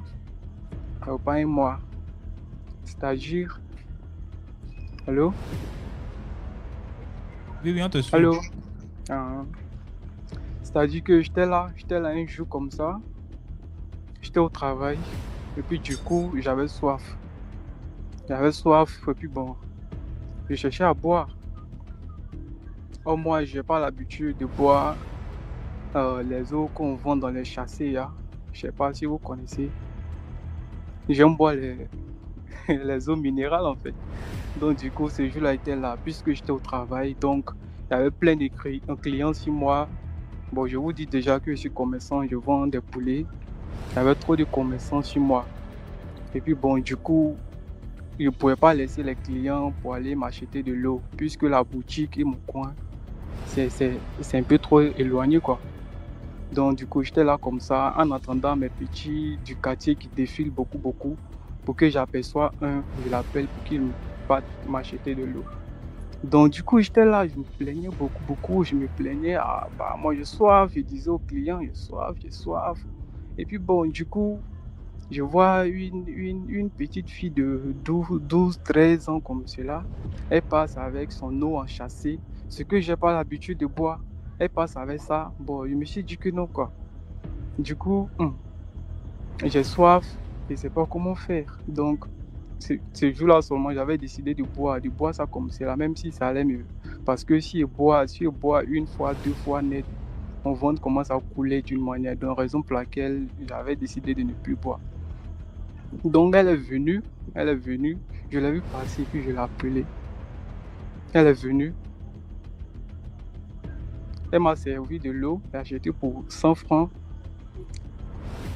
Et puis bon, j'avais pas de monnaie, j'avais 500, donc je lui ai tendu le billet de 500. Elle m'a dit, il n'y a pas de monnaie. J'ai dit, ok, d'accord, c'est pas grave, l'essentiel, il faut partir. Après, si tu as eu la monnaie, tu viens. Elle m'a dit, non, qu'elle ne travaille pas comme cela, vu qu'elle n'est pas dans le quartier, qu'elle laisse se promène, donc, du coup, si moi je n'ai pas de monnaie, qu'elle ne peut pas me servir. J'ai dit ok, à Foy, donc ce qu'on va faire, donne l'eau, puisque moi j'ai soif, donne l'eau et puis tu t'en vas, et puis bon. En gros, faut prendre la monnaie quoi. Donc il a dit ok, elle m'a servi même, j'ai même pas eu le temps de boire de l'eau, son eau là. Donc j'ai attaché dans le châssis et puis j'ai déposé. Ça n'a même pas fait 1 minute, il y a vu un de mes petits, lui passait avec son eau minérale à main, donc je l'ai appelé pour le taquiner et puis j'ai arraché lui son eau, elle commençait à boire. Donc l'eau qu'il avait achetée chez la fille, il n'avait pas bu, donc il a déposé, c'est resté là comme ça.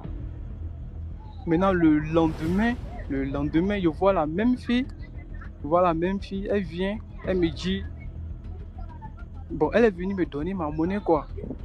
Ma monnaie, c'était 400, puisque c'est 500 est donné pour l'eau 100 francs. Étant donné que je lui avais dit de prendre la monnaie, mais le lendemain, elle est venue me redonner la monnaie, les 400. Tu vois? Donc, bon, moi, je dis que je t'avais dit de prendre la monnaie. Donc je ne comprends pas pourquoi tu es venu avec. La fille a commencé à insister. Elle a insisté à ce que je prenne la monnaie. Elle dit non, il faut partir à la monnaie. Va à la monnaie. Du coup, la petite a commencé à pleurer.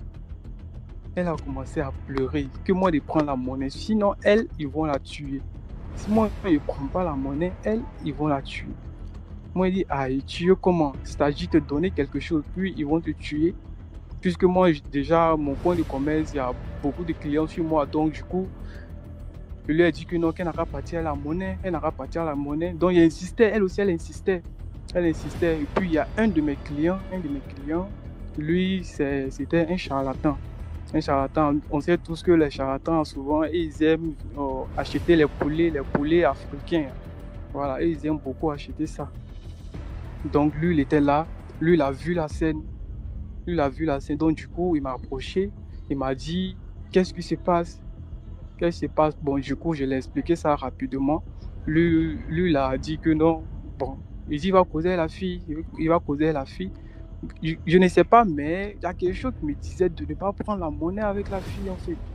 Je ne sais pas, mais il y a quelque chose qui me disait ça. Donc, du coup, je refusais catégoriquement de prendre la monnaie. Voilà, du coup, elle-même, elle me faisait pitié. Elle me faisait beaucoup pitié. Donc, raison pour laquelle je voulais lui laisser la monnaie, quoi. Donc, le charlatan me dit que la fille là, bon, il dit à la fille là n'a qu'à lui remettre la monnaie. La fille a dit non, qu'elle ne peut pas lui remettre la monnaie. Que c'est moi, dans ma main, qu'elle doit remettre la monnaie. Donc, du coup, elle a commencé à paniquer. Et il dit, bon, tu dis, tu veux pas la monnaie. Il y a quelqu'un d'autre qui dit de lui donner, toi, tu veux pas. Donc, du coup, le charlatan en question, lui, il a commencé à sourire. Déjà, lui, il a compris déjà ce qui s'est passé. Lui, il a commencé à sourire. Et puis, bon, du coup, la fille a jeté son eau. Elle a jeté son eau avec toute la monnaie. Et puis, bon, elle a pris la fuite. Elle a commencé à fuir. Elle a commencé à attraper sa tête pour fuir. Bon, moi, j'étais paniqué. C'est là, le charlatan me fait comprendre que la fille n'est pas une fille normale, quoi. Que c'est pas une fille normale. Qu'à la base, qu'elle est morte. Que c'est une fille revenante. Tu vois, qu'elle est morte. Qu'elle travaille sûrement pour quelqu'un. Maintenant, vu que moi, j'étais là, ce jour-là, je me plaignais que j'avais soif. Beaucoup. Donc, du coup, ils ont lu dans mes pensées. Et puis, bon, ils ont envoyé la fille vers moi. Bon, heureusement que j'ai pris l'eau. Je n'ai pas bu. Il a pris et puis il a déposé là. Je n'ai pas bu. Et puis, bon, là, le charlatan a commencé à me donner des questions pour dire que, tu sais, c'est comme ce que je te disais de suite là, que la fille, c'est une revenante, que sûrement qu'elle est venue me faire du mal, que j'ai pas pris la monnaie, c'est ça seulement qui m'a sauvé, quoi. Et c'est ça seulement qui m'a sauvé. Voilà. C'était un peu mon histoire qui était là. C'est pour juste dire aux amis, si on a quelque chose, des envies, on peut éviter de dire à tout le monde de se plaindre n'importe comment, quoi. Parce que le monde qu'on est là aujourd'hui, il y a beaucoup de méchants en fait. Il y a beaucoup de méchants qui peuvent passer par n'importe quel chemin pour nous atteindre. Voilà, le fait de me plaindre beaucoup trop, que j'avais soif ce jour-là, j'ai envie de boire, je sais pas comment faire. Raison pour laquelle qu'ils ont lu dans mes pensées. Ils ont lu dans mes pensées pour envoyer la fille qui était morte envers moi de venir me donner de l'eau. Voilà, pour qu'ils puissent m'atteindre, quoi. Voilà, c'était un peu ça mon histoire. Puis bon, après ça, il a commencé à avoir des maux de tête. Ça m'a fatigué 2 à 3 jours. Puis bon, le charlatan est venu me voir. Lui, déjà, c'était mon client fidèle. Il est venu me voir. Il m'a donné des remèdes à faire. Donc, il a fait. Et puis bon, 2 à 3 jours, je me suis remis sur pied. J'ai commencé à vendre. Voilà, c'était ma petite histoire, quoi. Merci beaucoup, Omelo, pour ton histoire. Oui. Merci à vous. C'est Omel, ok. Oui, c'est Omel. Bon, moi, j'ai 2 histoires à raconter. La première, bon, c'est pas aussi long que ça. C'est pour donner un peu conseil à nos sœurs, bon, les filles qui se laissent aller bon, je sais pas, je vais vous raconter l'histoire. Bon, il s'agit d'une fille que je vais nommer Linda, qui travaillait dans un maquis. Maintenant, je bois ceci, cela. Ça, j'ai un monsieur, à chaque fois qu'on lui vient, il laisse les pourboires 25 000, 30 000, 25 000, 30 000, 25 000, 30 000. Donc, une fois, elle a dit au monsieur, bon, tu ne me dragues pas, mais tu me donnes les pourboires 25 000, 30 000. Il dit non, que j'aime bien aider les serveurs, ceci, cela. Tu vois qu'il n'y a pas de souci. Donc, ça, un jour, le monsieur a dit, tu descends à quelle heure? Elle dit non, elle descend à minuit. Il dit, ok, il n'y a pas de souci. Est-ce qu'à minuit, je peux venir te chercher? Il dit, ok, il n'y a pas de souci. Donc, elle a raconté ça à ses copines que mon pigeon a mordu à la maison, qu'il vient me chercher à minuit. Aujourd'hui, on sort. Ce qui veut dire qu'il va me donner plus que les 25 000, 30 000 qu'il me donne. Le monsieur est venu la chercher aux environs de minuit. Ils sont partis. Ils sont allés dans une grande maison, une très grande maison. Maintenant, arrivé, le monsieur lui a dit faut aller te rincer un peu, puis tu reviens. Donc, elle est rentrée dans la douche. Lorsqu'elle se lavait, elle s'est baissée pour faire sa toilette. Elle a senti comme si c'est quelque chose qui la léchait. Mais elle ne sait pas c'est quoi. Elle se lève, elle regarde, elle ne voit rien. Elle s'abaisse encore pour pouvoir faire sa toilette jusqu'en 3 fois. Donc, elle est sortie, elle a dit au monsieur, bon, moi, je suis rentrée dans la douche, j'ai l'impression que je m'abaisse, je veux faire ma toilette, j'ai l'impression qu'il y a quelque chose qui me... Il dit non, que c'est juste dans tes imaginations, que, bon, moi, on vient de m'appeler là, il faut que j'aille, il faut que j'aille en Europe, ceci, cela. Donc, il lui a donné 100 000 francs, il lui a dit de rentrer. Je vois qu'il n'y a pas de souci. Pour elle, elle a eu le jackpot. Donc, elle est rentrée à la maison. Arrivée à la maison quelques jours, elle a remarqué qu'elle a commencé à sécher. Genre, la peau a commencé à sécher comme pour le serpent. Ça a commencé à sécher, ça n'allait pas chez elle. Elle séchait même. Donc, ses copines lui ont dit d'aller à l'hôpital. Ça peut être peut-être le palud, ceci, cela. Elle allait à l'hôpital. Tout économie, même elle avait là, tout dépensé à l'hôpital. Ça n'allait pas. Donc, ils étaient obligés de rentrer en famille. Donc, ils sont partis au village. Ils l'ont accompagné dans son village, puis les autres se sont retournés. Donc, c'est arrivé au village, les parents ont traité traditionnellement, on ne voyait pas. Donc, ils sont partis consulter. C'est là, ils ont vu que le monsieur en question l'avait utilisé pour un sacrifice au fait. Où elle était abaissée, qu'elle faisait sa toilette, la chose qui venait la lécher, là, c'était le serpent. C'était le serpent qui venait la lécher. Donc, il la léchait. Il avait sucé sa vie même entièrement qu'il avait pris. Donc, le conseil que je peux donner à mes jeunes sœurs, là, c'est de faire très attention parce que le déo est gâté. Le déo est très, très gâté. Donc, il faut faire attention. Et la deuxième histoire, ça, c'est ma mémé qui m'a expliqué. C'est une histoire, je peux dire, qui concerne ma famille. Ça, c'est deux filles, grande sœur, petite sœur. Bon, le père était médecin avant. Il avait de l'argent, il gâtait les enfants, ceci, cela. Donc, un week-end, le papa est sorti avec la maman. Ils sont allés, bon, juste saluer la famille. Au retour, ils ont eu un accident. Donc, les 2 parents sont décédés. Nous sommes en Afrique aussi. Quand les parents sont décédés, les parents bon, je peux nommer les filles Christelle et Lise, sont venus, ils ont pris tout, mais les enfants même ne regardaient pas les enfants. Ils ont pris seulement les biens, ceci, cela. Donc, la plus aînée, Christelle, elle en ce moment, elle faisait un stage. Et la dernière, elle était encore à l'université. Donc, à chaque fois, celle qui fait le stage là, un peu d'argent qu'on lui donnait là-bas, elle prenait pour subvenir à leurs besoins. Et sa petite soeur. Sa petite soeur, c'est quelqu'un aussi qui était beaucoup matérialiste. Vu qu'elle était petite, déjà, même le bas âge, on l'avait déjà gâté même avec tout ça. Donc, dans ça, sa grande soeur lui a dit, ah, tu sais que les parents sont plus, c'est nous deux, il faut qu'on se serre les coudes, il faut aller mollo. Qu'elle voit telle chose, une camarade, elle vient dire non, qu'elle aussi veut avoir ça. Donc, sa grande soeur dit, ah, c'est pas tous les jours, moi aussi, je pourrais subvenir à tes besoins. Allons mollo, ça va aller. Donc, dans ça, une fois, la dernière, après les cours à l'université, rentrée à la maison, et un monsieur qui l'a appelé, il a garé sa voiture, l'a appelé. Il s'est approché, il dit, salut, que ça va, tu es belle, tout. Les manchins, il dit, oui, ok, il n'y a pas de souci. Il dit, est-ce que je peux avoir ton contact? Il dit, ok, il n'y a pas de souci. Donc, lui a remis son contact. Maintenant, le monsieur lui a remis 100 000 francs comme unité. Il va prendre mes unités dans son téléphone. Quand elle est venue à la maison, elle n'a rien dit à sa grande soeur, n'a pas expliqué ça à sa grande soeur. Donc, au fur et à mesure, le monsieur venait la chercher, ils vont dans les magasins, font les shopping. Donc, une fois, sa grande soeur a remarqué, ah, sa petite soeur achète les nouveaux habits, elle ne comprend pas. Elle lui a dit, toi, tu quittes où est ton argent? Hein? Elle a dit, non, ce n'est pas ton problème essentiel, il faut me voir louper comme ça. Sa grande soeur dit, ah, il faut faire attention, que les gens là ne sont pas bien. Donc, à chaque fois, quand le monsieur vient la chercher, c'est à l'hôtel aussi, ils vont.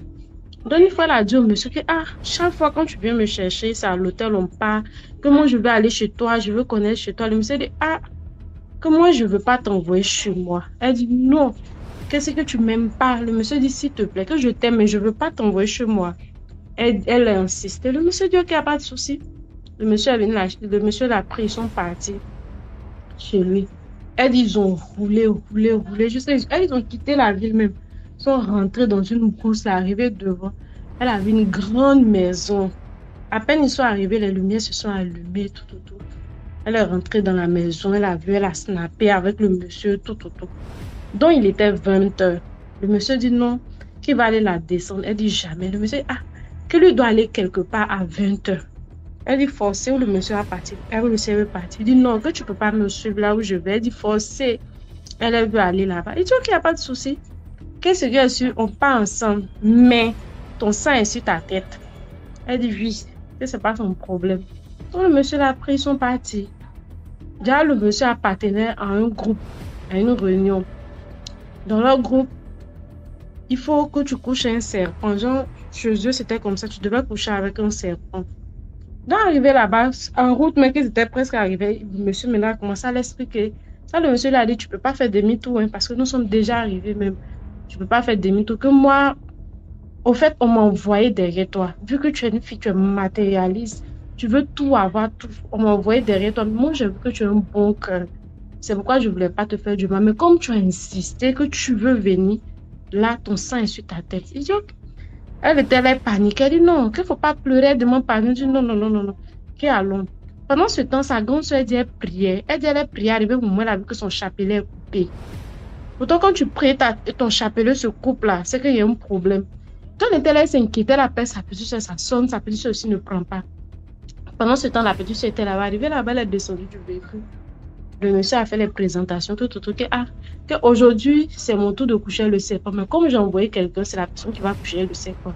Donc la fille dit, elle ne peut pas coucher avec le serpent. Et ça, le monsieur a dit, si tu veux, tu vas mourir. Tu veux pas, tu vas mourir. Mais l'essentiel, c'est que tu vas coucher avec le serpent. Donc, c'est pas comment ça s'est passé. Elle a couché avec le serpent. Maintenant, elle est montée dans le véhicule. Le monsieur l'a pris son venu, l'a descendu. Il lui a donné beaucoup d'argent. Il a mis beaucoup d'argent dans l'enveloppe. Il a remis l'argent, l'a jeté sur le monsieur, puis elle est sortie. Mais quand elle est sortie du véhicule, elle a commencé à pleurer pour rentrer dans la maison. Sa grande sœur lui a demandé, il y a quoi? Elle parle pas. Il y a quoi? Elle parle pas. Elle pleurait seulement. Sa grande sœur lui a demandé, mais il faut parler. Elle saignait. Sa grande sœur lui a dit, mais il y a quoi? On t'a violé. Qu'est-ce qui ne va pas? Elle a commencé à expliquer à sa grande sœur. Sa grande sœur dit, ok, il n'y a pas de souci. Je vais voir avec les voisins. On va aller à la police. Nous avons vu les voisins. Ils sont allés à la police, ils sont allés porter plainte. On lui a demandé si elle connaît bien le monsieur. Elle dit oui. Elle a fait sortir son téléphone. On va montrer les photos du monsieur. On ne va pas photo du monsieur. Les snaps, elle a fait le monsieur. Quand on regarde les snaps, elle est seule dedans. On ne voit pas le monsieur. On a demandé, tu connais l'endroit où vous êtes parti? Elle dit oui. On roule. On dit là-bas, il n'y a jamais eu maison. Que c'est une brousse, mais il n'y a jamais eu maison. Personne n'a osé même rentrer là-bas un jour. Il n'y a jamais eu maison. Ils sont restés dans ça, promener. Ils sont partis. Le numéro du monsieur aussi, quand on lance le numéro, c'est comme si c'est un numéro qui n'a jamais existé. Un numéro qui n'a jamais existé. Puis ils sont restés dans ça jusqu'à... Elle est décédée. Donc, elle est décédée après l'enterrement.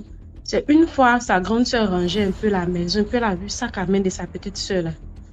Donc, elle a ouvert le sac. Elle a vu une lettre que le monsieur a écrite. Il a dit que moi, je t'ai aimé, mais c'est toi-même, quand tu as les longs yeux là, c'est sur ça que tu tombes. Que je ne voulais pas que tu me suives, mais tu as insisté. Donc, ton sang est sur ta tête. L'essentiel, l'argent, tu as refusé, mais j'ai remis encore dans ton sac, c'est l'argent de ton funérail comme ça. Sa grande a vu l'argent, je ne sais pas si la grand-mère disait ça faisait 8 millions, un truc comme ça. Ils sont allés présenter à la famille, ils sont partis à l'église. Ils ont dit non, que la grand-sœur peut utiliser l'argent vu que c'est la personne qui s'est joué les bandits tout. Donc, elle a récolté ce qu'elle a sémé. Donc, mes chères sœurs, faisons très attention. Les histoires de longs yeux là, ça mène à la ruine. Faisons très attention, likez, partagez. Bonne soirée à tous. Merci beaucoup, Frida.